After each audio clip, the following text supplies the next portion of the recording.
రాష్ట్రంలో ప్రతిపక్ష పార్టీ హోదాను బీఆర్ఎస్ పార్టీ బరాబర్ చూసుకుంటలేదట. జూబ్లీహిల్స్ ఉప ఎన్నికల్లో పబ్లిక్ కారు పార్టీని గానకుండా చేసుకున్నది కూడా గులాబీ గుడిసెల ఉన్నోళ్ళేనట. మాజీ మంత్రి కేటీఆర్ సార్ తాకెత్తుకు మించి తన్లాడిండని కారోళ్ళు కారు కూతలు కూస్తుంటే అట్లెవరన్నారే బాలన్న అంటారా? ఇగో ఈ మేడమే అంటున్నది. ప్రజల పక్షాన నిలబడడం ఇంపార్టెంట్.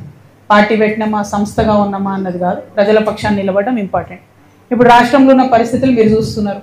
నిన్న జూబ్లీహిల్స్ ఉప ఎన్నికలు వచ్చిన రిజల్ట్ మీరు చూసిండ్రు. ఇన్నరా కల్వకుట్ల కవిత అలియాస్ దేవనపల్లి కవిత మేడం ఏమంటుందో, మందు మహారాణిగా బిరుదు కైవసం చేసుకుని లిక్కరికి వెనుక చరిత్ర తిరగరాసిన మేడము ఇక చెప్పుర్రి ఏం జరిగిందో మీరే.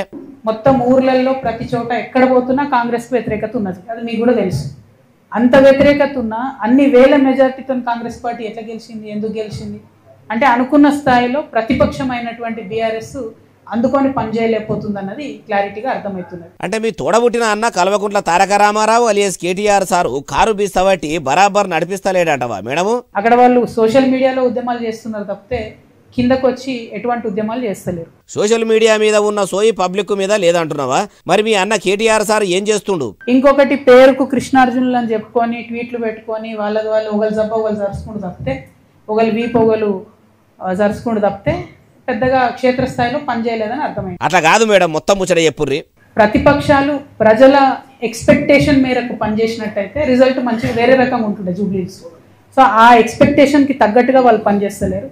అక్కడే తెలంగాణ జాగృతి వచ్చి ప్రజల మధ్య నిలబడి ప్రశ్నించాల్సినటువంటి అవసరాన్ని గుర్తించినాం కాబట్టి ఇంత పెద్ద కార్యక్రమం తీసుకొని ప్రతి జిల్లాకు కూడా వెళ్ళి పనిచేస్తా ఉన్నాం. అమ్మా కవిత మేడం గారు, మరి మీ అన్న కేటీఆర్ సారు బీఆర్ఎస్ బిస్సను బరాబరు దింపుతలేడు. మీరు అందుకే జాగృతి జనం బాట బట్టి పబ్లిక్ బాధల మీద పోరు చేస్తున్నామని చెప్తున్నారంటే మరి ఇప్పుడు మీరు చేస్తున్నదంతా మీ కన్న తండ్రి కేసీఆర్ సార్ కోసమా, లేకుంటే తోడబుట్టిన అన్న కేటీఆర్ సార్ కోసమా, లేకుంటే ఇద్దరిని కాదని మీరు కారు పార్టీ పగ్గాలు బట్టి పాలన ఎలగబెట్టాలనే ఆలోచన మీదనో కానీ మొత్తం మీదనైతే కారు పార్టీని ఖరాబు చేస్తున్నది మొత్తం మీ కల్వకుంట్ల కుటుంబమే అంటుర్రా? ఎట్లా మేడం అంటుర్రు? ఏ ముచ్చటిన్నోళ్ళు.